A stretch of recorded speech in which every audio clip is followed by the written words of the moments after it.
అవతారం నీలో సృష్టి వ్యవహారం.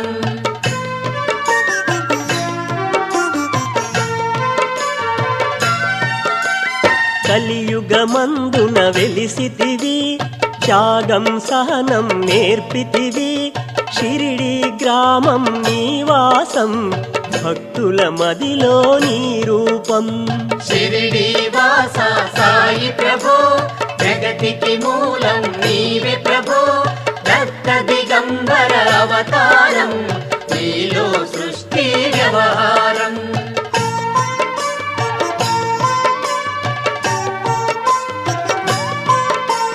చాంద్ పాటిల్ను కలుసుకొని ఆతని బాధలు తెలుసుకొని గుర్రము జాడ తెలిపితివి, పాటిల్ బాధను తీర్చితివి. షిరిడి వాస సాయి